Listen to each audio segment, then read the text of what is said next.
আসসালামু আলাইকুম। গৃহকাল ইন্ডিয়া হাজার আসমত বিশ্ববিদ্যালয় কলেজ কর্তৃক পরিচালিত অনলাইন ভিত্তিক শ্রেণী কার্যক্রম আমার ঘরে আমার কলেজ এই পেজ থেকে সবাইকে জানাচ্ছি আন্তরিক শুভেচ্ছা ও অভিনন্দন। সুপ্রিয় শিক্ষার্থীবৃন্দ, আজ আমি তোমাদের দ্বিতীয় পত্র নিয়ে যারা এবার 2021 সালের পরীক্ষার্থী তাদের জন্য বলছি। আমি আজকে তোমাদের যুক্তিবিদ্যা দ্বিতীয় পত্রের ষষ্ঠ অধ্যায় নিয়ে আলোচনা করব।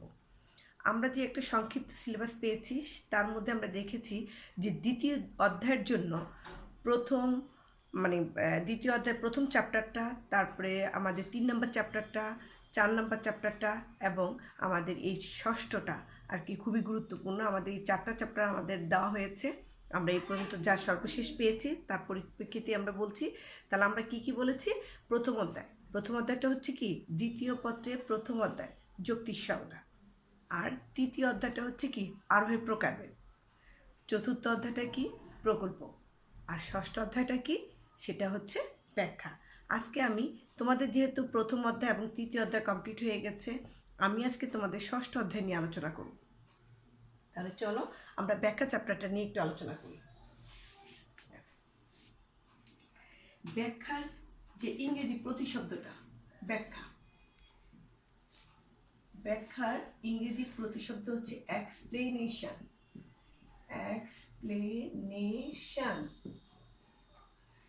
এই এক্সপ্লেনেশন শব্দটি ল্যাটিন শব্দ এক্সপ্লেনার থেকে এসেছে।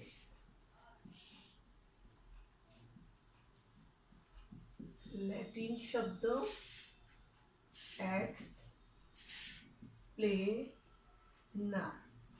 থেকে এসেছে। তাহলে আমরা কি পেলাম?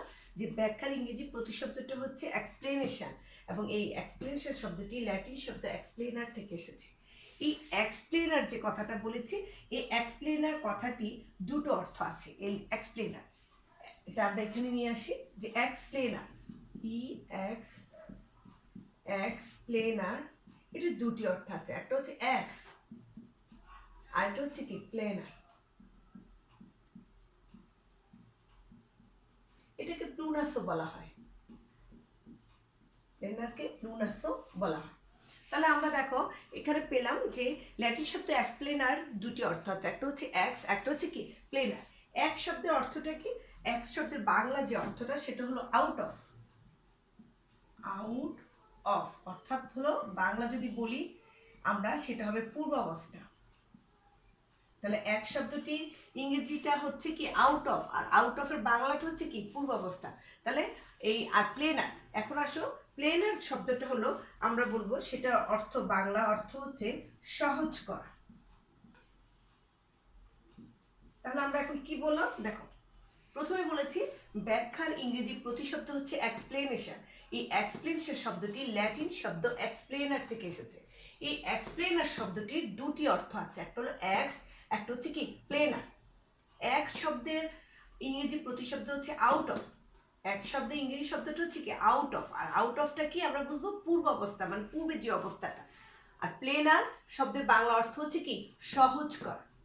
এখন যদি বলি এক বাক্যে যদি বলি ব্যাখ্যা কাকে বলে, তাহলে সেক্ষেত্রে আমরা বলবো যে সাধারণ ভাষায় যেটা বলতে গেলে যে কোনো জটিল বিষয়কে যদি সহজ করে বোধগম্য করার যে বিষয়টা সেটি হচ্ছে মূলত কি ব্যাখ্যা। ব্যাখ্যা জিনিসটা সবসময় কি করে? জটিল বিষয়কে সহজ করে আমাদের কাছে উপস্থাপন করে। আর যদি আমরা বইয়ের ভাষায় বলি, ব্যাখ্যার সংজ্ঞা যদি আসে আমাদের পরীক্ষায়, তাহলে আমরা বলবো যে কোনো জটিল, অস্পষ্ট, দুর্বোধ্য ও বিষয়কে যদি সহজভাবে, যদি সহজ, সরল, প্রাঞ্জল ভাষায় ব্যক্ত করা হয় তবে তাকে ব্যাখ্যা বলে। তাহলে কি বললাম? যে কোনো জটিল, অস্পষ্ট, দুর্বোধ্য এবং অনির্দিষ্ট বিষয়কে যদি সহজ, সরল এবং প্রাঞ্জল ভাষায় ব্যক্ত করার যে প্রক্রিয়াটা সেটাই হচ্ছে মূলত কি ব্যাখ্যা। এবার আসো ব্যাখ্যার ক্ষেত্রে আমরা যখন ব্যাখ্যা, আমাদের কিন্তু এই জিনিসটা যদি আমরা জেনে রাখি তাহলে কিন্তু আমরা এমসিকিউতে আমরা পাবো যে ব্যাখ্যার ইংরেজি প্রতিশব্দটা কি, বা ব্যাখ্যার যে এটা কোন শব্দ থেকে, কোন ভাষা থেকে এসেছে, এটা ল্যাটিন শব্দ থেকে এসেছে, আমরা এটা এভাবে বলবো। কিন্তু আমরা এই ব্যাখ্যার এখান থেকে আমরা কিন্তু এমসিকিউ কয়েকটা পেতে পারি। তাহলে ব্যাখ্যা জিনিসটা হলো কি, ব্যাখ্যা হচ্ছে কোনো জটিল, অস্পষ্ট, দুর্বোধ্য, অনির্দিষ্ট বিষয়কে সহজ, সরল ও প্রাঞ্জল ভাষায় ব্যক্ত করার যে প্রক্রিয়া, সেটা হচ্ছে মূলত ব্যাখ্যা।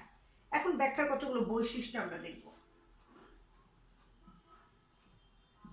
ব্যাখ্যার বৈশিষ্ট্য হচ্ছে, প্রথম বৈশিষ্ট্য কি? ব্যাখ্যার প্রথম বৈশিষ্ট্য হচ্ছে ব্যাখ্যা মনের অস্পষ্টতাকে দূর করে। ব্যাখ্যা মনের অস্পষ্টতাকে দূর করে।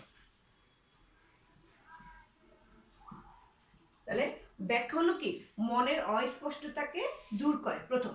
তারপরে আসো যে আমরা এটাকে আরেকটা ভাবে বলতে পারি, অস্পষ্টতা বা দুর্বোধ্যতাকে, এটাকে বলতে পারি আমরা অস্পষ্টতা, উপরে লিখে দিচ্ছি, ও দুর্বোধ্যতাকে দূর করে। 2 নম্বর পয়েন্ট যেটা, সেটা হচ্ছে ব্যাখ্যা ব্যক্তিভেদে ভিন্ন হয়। ব্যক্তিভেদে ভিন্ন হয় ব্যাখ্যা। তাহলে ব্যাখ্যা প্রথম পয়েন্টটা হলো ব্যাখ্যা মনে অস্পষ্টতা ও দুর্বোধ্যতাকে দূর করে। দ্বিতীয় পয়েন্ট হচ্ছে ব্যাখ্যা ব্যক্তিভেদে ভিন্ন হয়।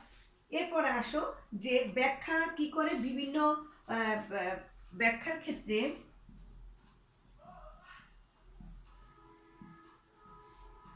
যে আমরা যে বলেছি চতুর্থ অধ্যায়ে কি প্রকল্পের কথা বলেছি, তাহলে সেক্ষেত্রে তোমরা লিখবা যে ব্যাখ্যার ক্ষেত্রে প্রকল্পের ভূমিকা গুরুত্বপূর্ণ। প্রকল্পের ভূমিকা গুরুত্বপূর্ণ।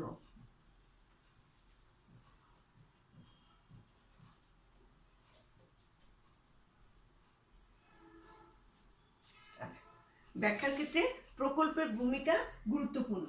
এরপর আসো যে ব্যাখ্যার ক্ষেত্রে কি করা হয়, আরেকটা বিষয় আসো যে ব্যাখ্যার ক্ষেত্রে কার্যকরণ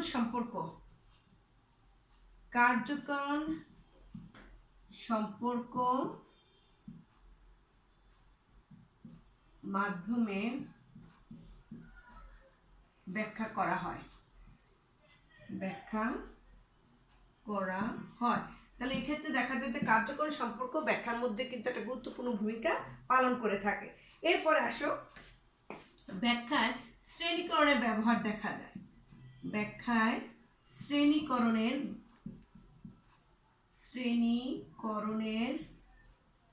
ব্যবহার দেখা যায়।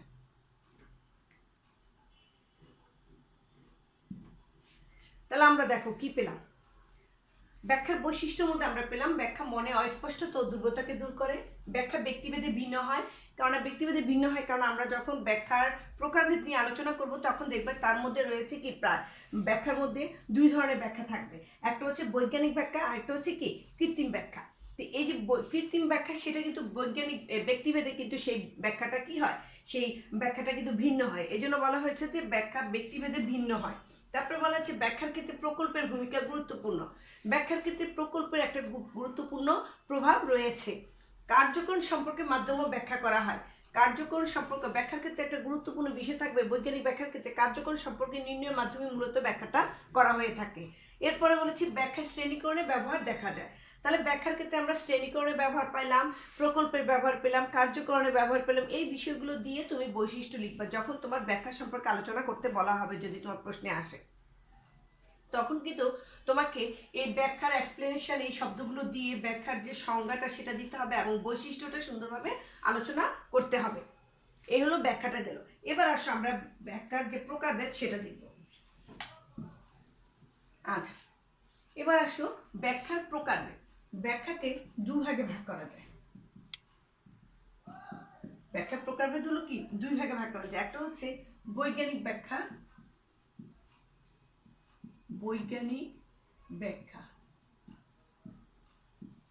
আরেকটা হচ্ছে কি কৃত্রিম ব্যাখ্যা।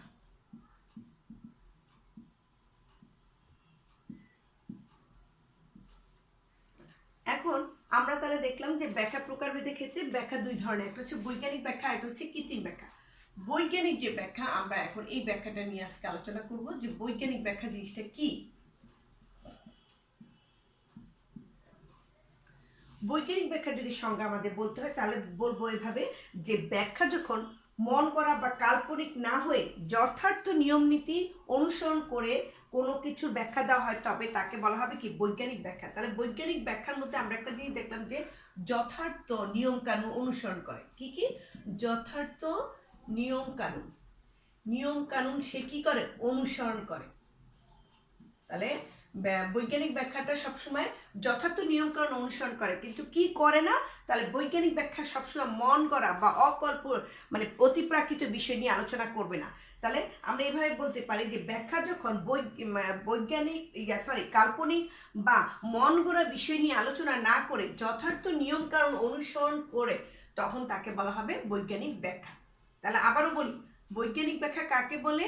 যখন আমরা বলবো যে ব্যাখ্যা যখন ব্যাখ্যা মন করা বা অতিপ্রাকৃত বা আমাদের এভাবে কাল্পনিক বিষয় নিয়ে আলোচনা না করে যথার্থ নিয়ম কানুন অনুসরণ করে ব্যাখ্যা প্রদান করে তখন তাকে বলা হবে কি বৈজ্ঞানিক ব্যাখ্যা। তাহলে বৈজ্ঞানিক ব্যাখ্যার ক্ষেত্রে আমরা দেখলাম যে বৈজ্ঞানিক ব্যাখ্যা সবসময় করবে কি যথার্থ নিয়ম কানুন অনুসরণ করবে। আর এটার নামটাই তো বৈজ্ঞানিক, এখানে তো মন করা কোনো বিষয় আসবে না। আমরা কৃত্রিম না বলে এটাকে লৌকিকও বলতে পারি, ঠিক আছে? এটাকে লৌকিক ব্যাখ্যাও বলতে পারি। আরেকটা যে ব্যাখ্যা, তাহলে বৈজ্ঞানিক ব্যাখ্যাটা সবসময় তাহলে কি করলো? যথার্থ নিয়ম কানুন অনুসরণ করে কি করলো? ব্যাখ্যাটা যথার্থ নিয়ম অনুসরণ করে যে ব্যাখ্যাটা প্রদান করা হয় সেটাই মূলত হচ্ছে বৈজ্ঞানিক ব্যাখ্যা। তাহলে বৈজ্ঞানিক ব্যাখ্যার মধ্যে কোনো সময় মন গড়া বা অতিপ্রাকৃত বা কাল্পনিক কোনো বিষয় থাকবে না। এখন একটা উদাহরণের সাহায্যে বিষয়টাকে আমরা ক্লিয়ার করি।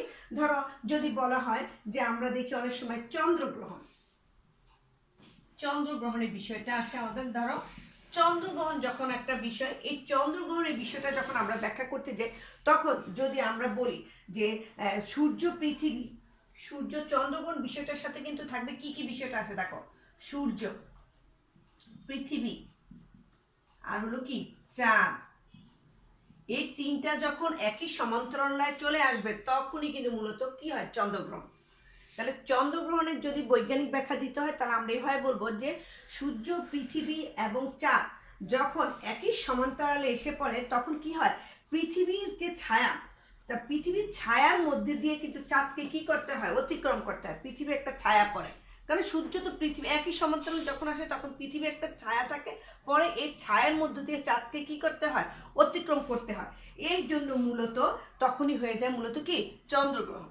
তাহলে চন্দ্রগ্রহণের যে এই যে নিয়মটা আমরা বললাম এটা একটা বৈজ্ঞানিক ব্যাখ্যা, কারণ এটা আমাদের কোনো কিছু মন করা বিষয় না, কিন্তু এটা আমাদের কিন্তু বিভিন্ন মানে পরীক্ষা নিরীক্ষা করে কিন্তু এই বিষয়টাকে আমরা একটা সত্যে উপনীত হয়েছি বিধায় কিন্তু আমরা এইভাবে ব্যাখ্যাটা, চন্দ্রগ্রহণের ব্যাখ্যাটা এইভাবে দিয়েছি যে সূর্য, পৃথিবীর চাঁদ যখন একই সমান্তরালে থাকে সেই তখনই হবে কি? চন্দ্রগ্রহণ। কারণ তখন পৃথিবীর ছায়ার মধ্য দিয়ে চাঁদকে অতিক্রম করতে হয় বলেই চন্দ্রগ্রহণ হয়ে থাকে। তাহলে এই যে ব্যাখ্যাটা আমি দিলাম চন্দ্রগ্রহণে, সেটা কি যথার্থ নিয়মকানুন অনুসরণ করে কিন্তু আমি মূলত এই ব্যাখ্যাটা দিয়েছি। এখানে কিন্তু আমার মন গড়া কোনো বিষয় না বা কোনো অতিপ্রাকৃত বিষয়ের ভিত্তিতে কিন্তু আমি এই ব্যাখ্যাটা প্রদান করিনি। তাহলে বৈজ্ঞানিক ব্যাখ্যাটা যদি কাকে বলে সেক্ষেত্রে আমরা বলবো যে ব্যাখ্যা যখন কাল্পনিক বা মন গড়া না হয়ে যথার্থ নিয়ম কানুন অনুসরণ করে তখন তাকে বলা হবে কি? বৈজ্ঞানিক ব্যাখ্যা। আর সেক্ষেত্রে আমরা চন্দ্রগ্রহণের এই উদাহরণটা দেব। চন্দ্রগ্রহণের উদাহরণটা দিয়ে আমরা এইভাবে বলবো যে সূর্য, পৃথিবীর চাঁদ যখন একই সমান্তরালে থাকে তখন মূলত চন্দ্রগ্রহণ হয়, কেননা পৃথিবীর ছায়ার মধ্যে দিয়ে চাঁদকে তখন অতিক্রম করতে হয় বিধেয় চন্দ্রগ্রহণ হয়। এই আমরা কিন্তু এই উদাহরণটা দেব। এরপরে আসো যে এই যে আমরা বৈজ্ঞানিক ব্যাখ্যা যে বলেছি, এই বৈজ্ঞানিক ব্যাখ্যার ক্ষেত্রে কিন্তু কতগুলো বৈশিষ্ট্য রয়েছে। এই বৈশিষ্ট্যগুলো তোমরা বইতে আছে, আমি একটু এখানে লিখছি না, আমি জাস্ট একটু বলে দিচ্ছি, তোমরা দেখো যে আমরা যখন বৈজ্ঞানিক ব্যাখ্যা নিয়ে আলোচনা করবো তখন বলবো যে বৈজ্ঞানিক ব্যাখ্যার ক্ষেত্রে কিন্তু সবসময় যে আমরা একটু আগে যে বৈশিষ্ট্যগুলো বলেছিলাম ব্যাখ্যার ক্ষেত্রে, সেই বৈশিষ্ট্যগুলোই কিন্তু এই বৈশিষ্ট্যগুলোর ক্ষেত্রে চলে আসবে। সেখানে একটা বলেছিলাম যে ব্যাখ্যার ক্ষেত্রে প্রকল্পের ভূমিকা আছে, সেক্ষেত্রে তোমরা বলবো যে বৈজ্ঞানিক ব্যাখ্যায় প্রকল্প প্রণয়ন খুবই গুরুত্বপূর্ণ। তারপরে আবার বলতে পারো যে এটা এই যে বৈজ্ঞানিক ব্যাখ্যাটা সবসময় অবরোহ অনুমানের সাথে যুক্ত। আবার এইভাবে বলতে পারো বৈজ্ঞানিক ব্যাখ্যার সাথে সবসময় কি হয়? সংযুক্তির প্রয়োজন আছে। কেন সংযুক্তি মানে কি? একটা বিষয়ের সাথে আরেকটা বিষয় যুক্ত করা, একটার সাথে আরেকটা কিন্তু যুক্ত থাকে, তার সংযুক্তির প্রয়োজন আছে। এরকম বিভিন্নভাবে যখন বৈজ্ঞানিক ব্যাখ্যা নিয়ে আলোচনা করতে বলবে তখন তোমরা সংজ্ঞাটাও দেবে, একটা উদাহরণ দেবে, আবার বৈজ্ঞানিক ব্যাখ্যার কিছু বৈশিষ্ট্য দেবে। সেক্ষেত্রে আমি কিন্তু তোমাদেরকে আগেও বলেছিলাম যখন যদি 3 নম্বরে যদি প্রশ্ন হয় তাহলে তোমরা অবশ্যই কিন্তু বৈশিষ্ট্য 6টা দেবা। তাহলে তোমরা চেষ্টা করবা যে বৈজ্ঞানিক ব্যাখ্যা, লৌকিক ব্যাখ্যা এগুলোর বৈশিষ্ট্যগুলো পড়ে নিতে। এগুলো বইয়ের মধ্যে আছে, তোমরা এগুলো পড়ে নিবা। আমি তোমাদের সুবিধার্থে কয়েকটা নিয়ে আলোচনা করলাম। এবার আসো লৌকিক ব্যাখ্যা। এবার আমরা লৌকিক ব্যাখ্যা নিয়ে আলোচনা করব। লৌকিক ব্যাখ্যা জিনিসটা কি?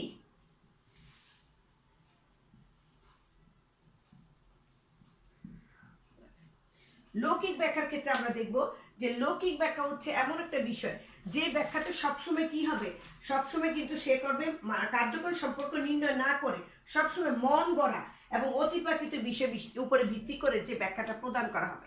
তাহলে লৌকিক ব্যাখ্যার ক্ষেত্রে কার্যকর সম্পর্ক থাকবে না, অর্থাৎ যথার্থ নিয়মকানুন অনুসরণ করা হবে না, এটা অপোজিট। এটার ক্ষেত্রে আমি বলেছি ব্যাখ্যা যখন মন গড়া বা অতিপ্রাকৃত বিষয় নিয়ে আলোচনা না করে যথার্থ নিয়ম অনুসরণ করে তখন তাকে বলা হবে বৈজ্ঞানিক ব্যাখ্যা। লৌকিক ব্যাখ্যার ক্ষেত্রে আমরা এভাবে বলবো যে কার্যকর সম্পর্ক নিয়ম অনুসরণ না করে যখন ব্যাখ্যা মন গড়া ধারণা বা অতিপ্রাকৃত শক্তিতে বিশ্বাস করে কোন ব্যাখ্যা যদি প্রদান করা হয় তবে তাকে বলা হবে কি লৌকিক ব্যাখ্যা। তাহলে লৌকিক ব্যাখ্যা কিন্তু সবসময় মন গড়া, এক এক ব্যক্তি এটার নামটা লৌকিক ব্যাখ্যা বলার কারণটা হচ্ছে এক এক ব্যক্তি এক একভাবে এই জিনিসটাকে ব্যাখ্যা করে। যেমন আমি এই উদাহরণটাই, চন্দ্রগ্রহণের উদাহরণটা এখানে আবার দিয়েছি। আমরা তো চন্দ্রগ্রহণের বৈজ্ঞানিক একটা উদাহরণ দিলাম এখানে। এখন চন্দ্রগ্রহণের যদি লৌকিক ব্যাখ্যা আমরা বলি তাহলে সেটা কিরকম হয় দেখো। যেমন চন্দ্রগ্রহণের ক্ষেত্রে কেউ কেউ মনে করে যে রাহু নামক একটা দৈত্য আছে, সে যখন চাঁদকে গ্রাস করে তখন চাঁদকে আর দেখা যায় না। রাহু নামক চন্দ্রগ্রহণের ক্ষেত্রে বলেছে যে রাহু নামক একটা কি আছে, দৈত্য আছে। এই রাহু নামক দৈত্যটা যখন এই চাঁদকে যখন গ্রাস করবে তখন কিন্তু আর চাঁদকে দেখা যায় না। তখন কি হয়, তখন কিন্তু এই চন্দ্রগ্রহণটা হয় এবং এই রাহুর গ্রাস থেকে যখন চাঁদটা মুক্ত হয় তখনই আবার চাঁদকে পুনরায় দেখা যায়। এই কথাটা বলে কি লৌকিক ব্যাখ্যা যারা দেয়। তাহলে লৌকিক ব্যাখ্যা বিভিন্ন রকমের হয়ে থাকে, বিভিন্ন মানুষ বিভিন্নভাবে এই ব্যাখ্যাটা প্রদান করে, বিধায় এটার নাম হচ্ছে কি লৌকিক ব্যাখ্যা। তাহলে বৈজ্ঞানিক ব্যাখ্যার ক্ষেত্রে সবসময় কার্যকর নিয়ম বা যথার্থ নিয়মকানুন অনুসরণ করবে, কিন্তু লৌকিক ব্যাখ্যার ক্ষেত্রে যথার্থ নিয়ম বা কার্যকর নিয়ম অনুসরণ না করে কি করা হবে, ব্যক্তির একটা অতিপ্রাকৃত বিষয় বা মন গড়া বিষয়ের উপর ভিত্তি করে যে ব্যাখ্যা প্রদান করা হবে সেটা হচ্ছে লৌকিক ব্যাখ্যা। তাহলে এক বাক্যে বললে আমরা বলবো যে ব্যক্তির যখন মন গড়া বিষয় নিয়ে যে ব্যাখ্যা করা হয় সেটা হচ্ছে লৌকিক ব্যাখ্যা, আর যথার্থ নিয়ম অনুসরণ করে যে ব্যাখ্যা প্রদান করা হয় সেটা হচ্ছে বৈজ্ঞানিক ব্যাখ্যা। তাহলে বুঝছো যে চন্দ্রগ্রহণের ক্ষেত্রে বৈজ্ঞানিক ব্যাখ্যার ক্ষেত্রে আমরা বললাম সুন্দর যে সূর্য পৃথিবীর চাঁদ একই সমান্তরালে থাকলে চন্দ্রগ্রহণ হয়। আর লৌকিক ব্যাখ্যার ক্ষেত্রে বলা হয় অনেক সময় যে রাহু নামক একটা দৈত্য আছে, এই দৈত্যটা যখন চাঁদকে গ্রাস করেছে তখন এই কি বলে চন্দ্রগ্রহণ হয়। আবার যখন চাঁদ এই গ্রাস থেকে চাঁদটা মুক্ত হয় তখন আবার চাঁদটা ঠিক হয়ে যায়। এইরকম একটা ব্যাখ্যা থাকে, সেগুলো হচ্ছে কি লৌকিক ব্যাখ্যা। এখন আমরা দেখব যে বৈজ্ঞানিক, আমাদের একটা গুরুত্বপূর্ণ প্রশ্ন প্রায় আসে যে বৈজ্ঞানিক এবং লৌকিক ব্যাখ্যার মধ্যে পার্থক্য। তোমাদের কিন্তু বারবার আমি বলছি ব্যাখ্যার চ্যাপ্টার, তোমাদের যে সংক্ষিপ্ত সিলেবাসটা দেখেছি তার মধ্যে কিন্তু তোমাদের সেকেন্ড পার্টের জন্য 4টা অধ্যায় দিয়েছে, তার মধ্যে ব্যাখ্যা একটা। আর ব্যাখ্যাটা কিন্তু এমনিতে অধ্যায়টা কিন্তু ছোট, কিন্তু প্রশ্নটা আসবেই এবং প্রশ্নটা কিন্তু খুব গুরুত্বপূর্ণ। যে এরকম প্রশ্ন আসে যেমন বৈজ্ঞানিক ব্যাখ্যা নিয়ে আলোচনা আসে অথবা লৌকিক ব্যাখ্যা নিয়ে আলোচনা আসে অথবা বৈজ্ঞানিক এবং লৌকিক ব্যাখ্যার মধ্যে পার্থক্য আসে, এটা আসেই। মানে একটা গুরুত্বপূর্ণ প্রশ্ন হচ্ছে বৈজ্ঞানিক এবং লৌকিক ব্যাখ্যার মধ্যে পার্থক্য। সেক্ষেত্রে এটা 4 নম্বরের প্রশ্ন থাকে আমাদের। আর বৈজ্ঞানিক ব্যাখ্যা বা লৌকিক ব্যাখ্যা নিয়ে আলোচনা সেটা আমাদের 3 নম্বরের প্রশ্ন থাকে। তাই আমি তোমাদের সবাইকে বলবো যে এই ব্যাখ্যা চ্যাপ্টারটা একটু ভালো করে পড়বা এবং এটা খুব সহজ একটা বিষয়, এটা পড়লেই দেখবা তোমাদের কাছে এটা বিষয়টা অনেক সহজ লাগবে। আর ব্যাখ্যা মানে কি, দুর্বোধ্য বিষয়কে সহজ করে তোলা। এবার আসো বৈজ্ঞানিক ব্যাখ্যা এবং লৌকিক ব্যাখ্যার মধ্যে পার্থক্য, এই বিষয়টা আমরা নিয়ে আলোচনা করি। আচ্ছা, আমরা এখন দেখব যে বৈজ্ঞানিক এবং লৌকিক ব্যাখ্যার মধ্যে যে পার্থক্যটা, এটা আমাদের কিন্তু খুব কমন এবং প্রশ্ন একটা এটা আসেই সব পরীক্ষাতে। বৈজ্ঞানিক এবং লৌকিক ব্যাখ্যার মধ্যে যে পার্থক্য, সেক্ষেত্রে আমি কিন্তু প্রতি বছরই কিন্তু এই কথাটা বলে দিই যে ব্যাখ্যার যে ব্যাখ্যা বলো বা যেটাই বলো, বৈজ্ঞানিক ব্যাখ্যার যে বৈশিষ্ট্যগুলো বা লৌকিক ব্যাখ্যার যে বৈশিষ্ট্যগুলো আছে, এই বৈশিষ্ট্যগুলো যদি তোমরা ভালো করে পড়ো তাহলে কিন্তু তোমরা মূলত মানে পার্থক্যটা দিতে পারবা। এটা কিন্তু আমি সব ক্লাসে কিন্তু বলে দিই, বৈশিষ্ট্যগুলো যদি পড়ো, বৈজ্ঞানিক ব্যাখ্যার বৈশিষ্ট্য লৌকিক ব্যাখ্যার বৈশিষ্ট্যগুলো যদি ভালো করে পড়ো তাহলে সেক্ষেত্রে কিন্তু তোমরা পার্থক্যটা খুব সহজে দিতে পারবা। তারপর আমরা বৈজ্ঞানিক এবং লৌকিক ব্যাখ্যার মধ্যে পার্থক্যের ক্ষেত্রে প্রথমে বলবো যে প্রথম পয়েন্টটা যেটা সেটা হলো কি, কার্যকরণ সম্পর্ক নির্ণয় করে, কার্যকরণ সম্পর্ক নির্ণয় করে মূলত কি, আমি পুরো লিখছি না কিন্তু নির্ণয় করে এই বৈজ্ঞানিক ব্যাখ্যাটা প্রদান করা হয়। কার্যকরী সম্পর্ক নির্ণয় করে, আমি প্রথমটা পুরো লিখছি, পরেরগুলো আমরা কিন্তু পুরোপুরি লিখবো না। পরে বৈজ্ঞানিক ব্যাখ্যা প্রদান করা হয়। তাহলে প্রথমটা কি বললাম, কার্যকরী সম্পর্ক নির্ণয় করে বৈজ্ঞানিক ব্যাখ্যা প্রদান করা হয়। আর এই ক্ষেত্রে আমরা বলবো খুব সহজ ভাষায় যে এখানে কার্যকরী সম্পর্ক নির্ণয় করা হয় না, তাহলে সেখানে কি নির্ণয় করা হয়, মন গড়া বা অতি প্রাকৃত বিষয়ের উপর ভিত্তি করে, অতি প্রাকৃত বিষয়ের উপর ভিত্তি করে লৌকিক ব্যাখ্যা প্রদান করা হয়। তাহলে দেখো, প্রথম এটাতে বলেছি কার্যকরী সম্পর্ক নির্ণয় করে বৈজ্ঞানিক ব্যাখ্যা প্রদান করা হয়, আর এক্ষেত্রে বলেছি মন গড়া বা অতি প্রাকৃত বিষয়ের উপর ভিত্তি করে লৌকিক ব্যাখ্যা প্রদান করা হয়। এবার আসো দ্বিতীয়, যে মৌলিক, এই যে বৈজ্ঞানিক ব্যাখ্যার ক্ষেত্রে সবসময় কি হবে, বিষয়গুলো হবে মৌলিক, গুরুত্বপূর্ণ, মৌলিক, গুরুত্বপূর্ণ, প্রাসঙ্গিক, মৌলিক, গুরুত্বপূর্ণ ও প্রাসঙ্গিক বিষয়ের উপর ভিত্তি করে মূলত বৈজ্ঞানিক ব্যাখ্যাটা করা হয়। তাহলে মৌলিক ব্যাখ্যা বৈজ্ঞানিক ব্যাখ্যা করার ক্ষেত্রে কি কি বিষয়ের উপর গুরুত্ব দেওয়া হয়, মৌলিক বিষয়টা থাকবে, গুরুত্বপূর্ণ বিষয়টা থাকবে, প্রাসঙ্গিক বিষয় থাকবে। এই বিষয়ের উপর ভিত্তি করে মূলত কি করা হয়, বৈজ্ঞানিক ব্যাখ্যাটা প্রদান করা হয়।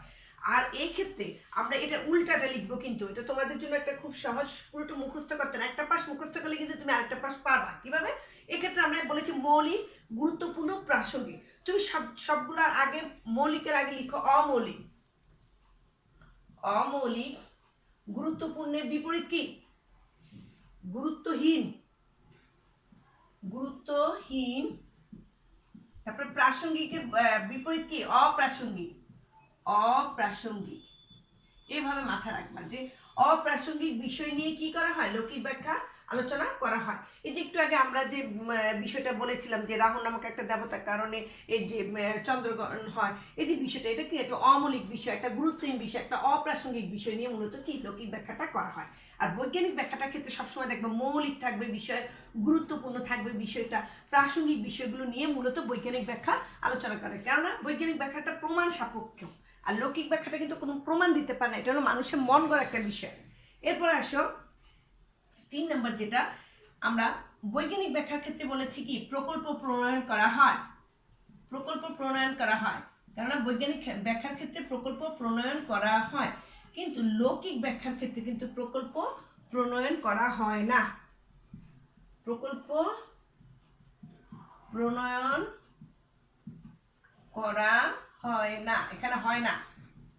তাহলে এটাতে প্রকল্প প্রণয়ন করে, এখানে প্রকল্প প্রণয়ন করা হয় না। তারপরে আসো, বলেছি শ্রেণীকরণের, আমরা যখন ব্যাখ্যার যখন বৈশিষ্ট্য বলেছি সেক্ষেত্রে কিন্তু এই কথাগুলো আসছিল যে শ্রেণীকরণ প্রণয়ন করা হয়, শ্রেণীকরণ প্রণয়ন করা হয়, করা হয়। বৈজ্ঞানিক ব্যাখ্যার ক্ষেত্রে শ্রেণীকরণকে কিন্তু প্রণয়ন করা হয়, কিন্তু আমরা দেখব যে লৌকিক ব্যাখ্যার ক্ষেত্রে কিন্তু শ্রেণীকরণ প্রণয়ন করা হয় না, প্রণয়ন করা হয় না। তাহলে এরপরে আসো, যে আমরা বলেছিলাম যে আরোহের ব্যবহার, এই ইয়ের ক্ষেত্রে বৈজ্ঞানিক ব্যাখ্যার ক্ষেত্রে আরোহের ব্যবহার করা হয়, বৈজ্ঞানিক ক্ষেত্রে আরোহ থাকে এবং অবরোধ দুইটিই থাকে, আরোহের ব্যবহার করা হয় বৈজ্ঞানিক ব্যাখ্যার ক্ষেত্রে।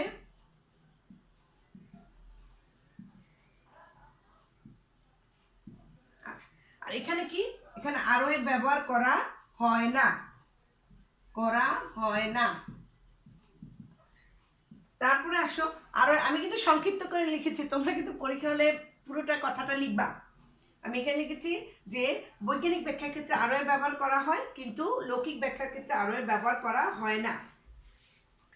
বৈজ্ঞানিক ব্যাখ্যার ক্ষেত্রে অলৌকিকতার, বৈজ্ঞানিক ব্যাখ্যার ক্ষেত্রে অলৌকিকতার কোনো স্থান নেই, আছে না, কারণ এখানে কোনো অলৌকিকতার স্থান নেই। কিন্তু আর এই লৌকিক ব্যাখ্যার ক্ষেত্রে কিন্তু অলৌকিকতা, অতিপ্রাকৃত বিষয়েরই স্থান আছে। লৌকিক ব্যাখ্যার ক্ষেত্রে কি অলৌকিকতা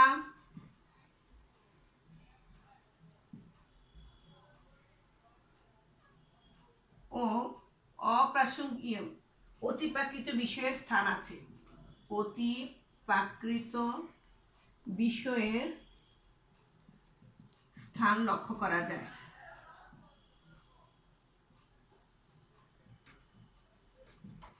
কেন এটা মূল বিষয়টা হচ্ছে কি অতিপ্রাকৃত বিষয় এবং মন গড়া বিষয়ের উপর ভিত্তি করে করা হয়। তাহলে এছাড়া আমরা দেখব যে এটার আরেকটা পয়েন্ট আমাদের আছে, আমরা লিখি নেই ব্যক্তিভেদে ভিন্ন, যে এটা গুরুত্বপূর্ণ বিষয় যে এই বৈজ্ঞানিক যে ব্যাখ্যাটা সেটা কিন্তু ব্যক্তিভেদে ভিন্ন হয় না। কারণ যখন বৈজ্ঞানিক ব্যাখ্যাটা ব্যক্তিভেদে কখনো ভিন্ন হয় না, আর এখানে কিন্তু ব্যক্তিভেদে ভিন্ন হয়।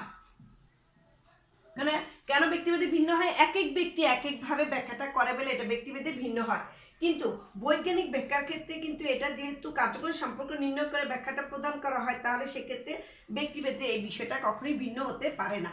তাহলে আমাদের পরীক্ষার ক্ষেত্রে যদি বৈজ্ঞানিক এবং লৌকিক ব্যাখ্যার মধ্যে পার্থক্য আসে, যদি 4 নম্বর আসে, তাহলে কিন্তু আমরা 8টা পয়েন্ট লিখবো। তোমরা বইতে খোঁজ করলেই পাবা, 8টা পয়েন্ট তোমাদের দিতে হবে। এই ক্ষেত্রে দেখো আমরা যে কয়টা পয়েন্ট লিখেছি, যে কার্যকরী সম্পর্ক নির্ণয় করে বৈজ্ঞানিক ব্যাখ্যা প্রদান করা হয়। লৌকিক ব্যাখ্যার ক্ষেত্রে লিখেছি মন গড়া বা অতিপ্রাকৃত বিষয়ের উপর ভিত্তি করে লৌকিক ব্যাখ্যা প্রদান করা হয়। তাহলে এখানে হলো কার্যকর, আর এখানে কার্যকরী সম্পর্ক থাকে না। বৈজ্ঞানিক ব্যাখ্যার ক্ষেত্রে বলেছি মৌলিক বিষয় থাকবে, গুরুত্বপূর্ণ বিষয় থাকবে, প্রাসঙ্গিক বিষয় নিয়ে আলোচনা করে বৈজ্ঞানিক ব্যাখ্যা। কিন্তু লৌকিক ব্যাখ্যা কি করে? অমৌলিক, গুরুত্বহীন, অপ্রাসঙ্গিক বিষয় নিয়ে আলোচনা করে। এরপর আসো বৈজ্ঞানিক ব্যাখ্যার ক্ষেত্রে প্রকল্প প্রণয়ন করা হয়। প্রকল্প ক্ষেত্রে তোমরা দেখেছো যে আমাদের নিউটন যে বলেছিল, বিজ্ঞানী নিউটন যে আপেল পতনের কথাটা বলেছিল, যে গাছ থেকে সরাসরি আপেলটা কেন নিচের দিকে পড়ে, এটা কি কারণে পড়ে? মাধ্যাকর্ষণ শক্তির জন্য পড়ে, এটা বলেছিল না? এই ক্ষেত্রে তাহলে এটা বৈজ্ঞানিক একটা ব্যাখ্যা দিয়েছিল, কি প্রকল্প করেছিল, একটা মনে মনে একটা ধারণা করেছিল। এই জন্য বলা হয়েছে যে প্রকল্প প্রণয়ন করা হয় বৈজ্ঞানিক এই ব্যাখ্যার ক্ষেত্রে। কিন্তু লৌকিক ব্যাখ্যার ক্ষেত্রে এরকম কোনো প্রকল্প প্রণয়ন করা হয় না। তারপরে বৈজ্ঞানিক ব্যাখ্যার ক্ষেত্রে শ্রেণীকরণ প্রণয়ন করা হয়, কিন্তু লৌকিক ব্যাখ্যার ক্ষেত্রে শ্রেণীকরণ প্রণয়ন করা হয় না। বৈজ্ঞানিক ব্যাখ্যার ক্ষেত্রে আরোহের ব্যবহার করা হয়, আর এখানে আরোহের ব্যবহার করা হয় না লৌকিক ব্যাখ্যার ক্ষেত্রে। বৈজ্ঞানিক ব্যাখ্যার ক্ষেত্রে অলৌকিকতার কোনো স্থান নেই, এখানে অলৌকিকতার কোনো স্থান নেই। কিন্তু লৌকিক ব্যাখ্যার ক্ষেত্রে কি হবে? অলৌকিকতার স্থান আছে, কারণ এখানে সবসময় মন গড়া বিষয়, অমৌলিক বিষয় নিয়ে আলোচনা করে বিধায় এখানে অলৌকিকতা প্লাস অতিপ্রাকৃত বিষয়ের স্থান লক্ষ্য করা যায়। এটা বলেছি বৈজ্ঞানিক ব্যাখ্যা ব্যক্তিভেদে ভিন্ন হয় না, কেননা সবার ক্ষেত্রে একটা কথাই প্রযোজ্য হয়, যেহেতু এটা পরীক্ষা নিরীক্ষা করে এটা সিদ্ধান্ত না হয়, সবাই ব্যক্তিভেদে এটা সবাই একরকমই মনে করে, এই জন্য ব্যক্তিভেদে এটা ভিন্ন হয় না। কিন্তু লৌকিক ব্যাখ্যা যেহেতু এক একজন এক একভাবে বর্ণনা করে, এই জন্য এটা ব্যক্তিভেদে ভিন্ন হয়।